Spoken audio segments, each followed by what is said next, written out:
there are always problems coming down the road. And part of the challenge of the strength of civil society is our ability to meet those challenges. And our ability to meet those challenges has ever so much to do with our ability to meet our moral obligations to one another. Uh, and so, what do I mean by that? Well, first, let me say that over the long term, I mean, we have things that we can predictably say are going to happen, which are going to test the strength of our civil society, of the fabric of our culture, and the structural stability of our nation. At one point or another, there will be another recession.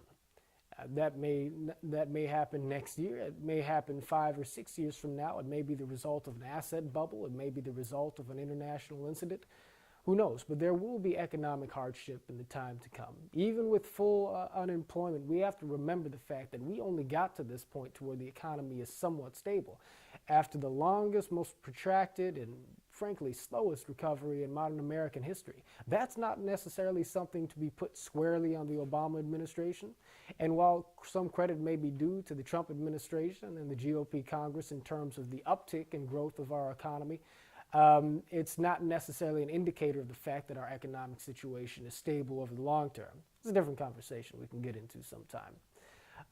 There will be international acts of terror. Of course, we're almost numb to it now.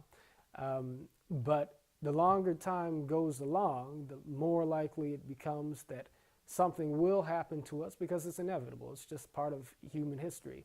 Something will happen on the national security front that will shake us. And hopefully we can avoid the greater extremes of war in the future. But of course, this too is a possibility, regardless of who happens to be in the White House. There are always moments that come that test our ability to function alongside one another. And it's important to be aware of that. Now, over the short term, what we can also say with great certainty is that this year, 2018, even barring some of the more extreme things that might happen in any year, is going to be a year that's going to test the integrity of ourselves as Americans, as an American people. And part of the reason for that is because we're going to have a hotly contested midterm coming up this year. But the other part of it, of course, has to do with situations that are particular to the Trump administration and to the climate of, I guess, Trump's America, you might say. One thing you can rest assured about is that particularly if Congress changes hands after the outcome of the next midterm election, there will be efforts to impeach President Trump. You're seeing it already, of course, the groundswell of support for the impeachment of the president. And there will be efforts to impeach President Trump regardless of, I imagine, regardless of what the Robert Mueller investigation, what the special investigation into the allegations of Russian collusion does or does not turn up. And similarly speaking, you'll have Republicans and people on the right who will seek to discredit the Mueller investigation and who will seek to essentially ignore or sweep under the rug any evidence that the investigation might turn up of collusion between the Trump administration and the Russian government. Whether or not there is or isn't any such thing, I really don't know. But what I know is that people's moral perspective, people's moral actions and attitudes towards politics and towards people on the other side of the aisle tend so often to be governed by their ideological and political and partisan allegiance. And that's something that we have to grow beyond. Because while we're busy fighting with one another, what we're really doing is setting the stage for the entire nation to become vulnerable to some larger scale problem, to some larger scale obstacle or adversity, such as I mentioned a moment ago, that would require the unity of the nation to be able to face and face successfully. So that's part of the reason why we have to look in the mirror now. Those of us who are so inclined to try and hold on to our integrity, as much as our partisan affiliations want to pull us in short-sighted directions, to prepare ourselves as a people and as a country to be able to deal with whatever comes, and to also be able to, just on a day-to-day level, be able to interact with one another so as to elevate our quality of life, the well-being of what it means to be a person living in America just over the course of our ordinary and everyday lives, because that's more important than anything.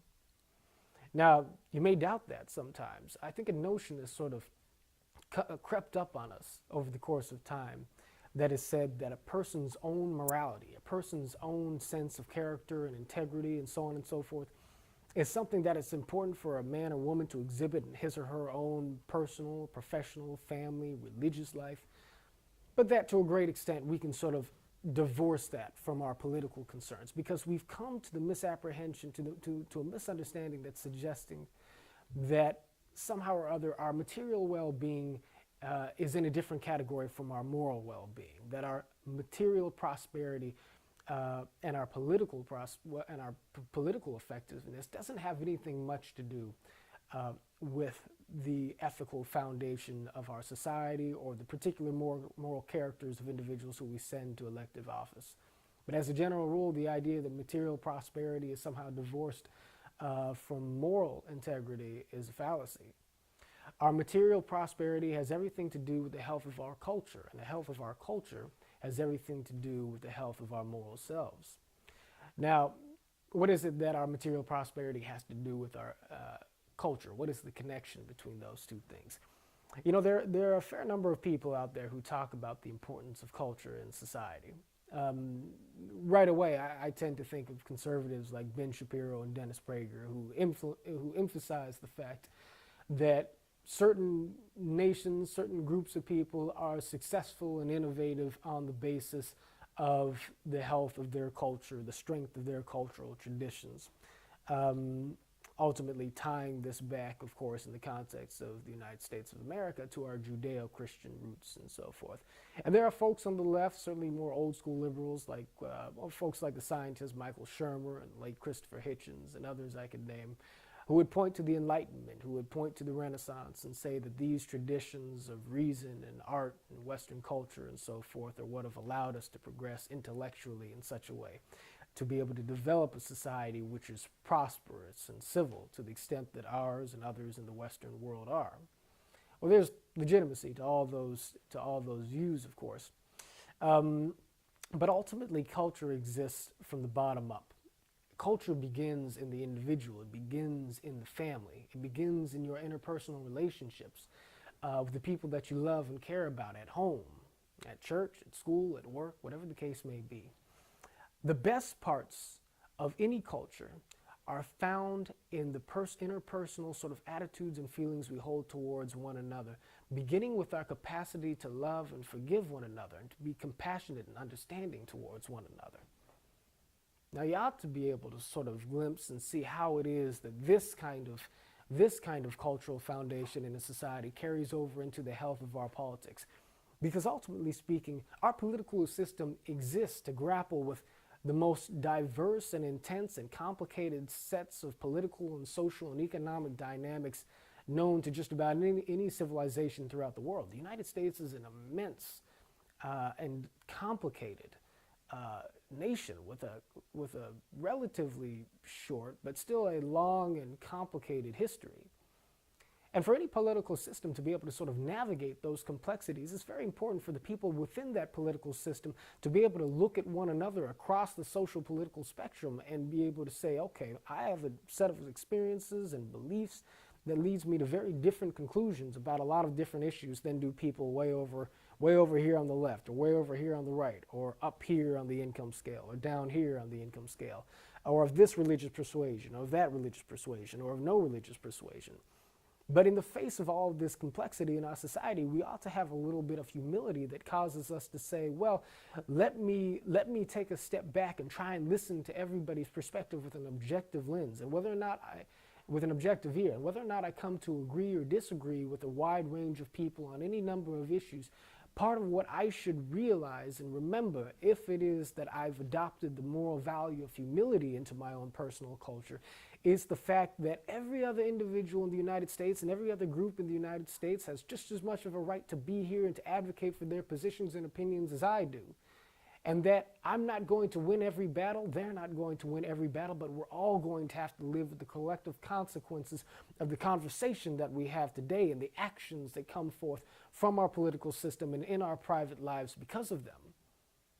And so when I do win a political argument, I ought to be humble in victory and hope that the victory of my own perspective and point of view leads to the increased well-being of all people in our nation. And that should the other person's side happen to carry the day on a particular issue, I should hope that their perspective winds up doing well for the rest of us as well. And if it fails to do so, or if mine fails to do so, we should, in either case, always be looking towards tomorrow as another opportunity to more effectively refine our conversation, our pursuit of truth, and the application of truth such as we know it to a more advantageous formulation of these sorts of actions and policies that can actually, once again, build up the well-being of people in the United States of America on every single level.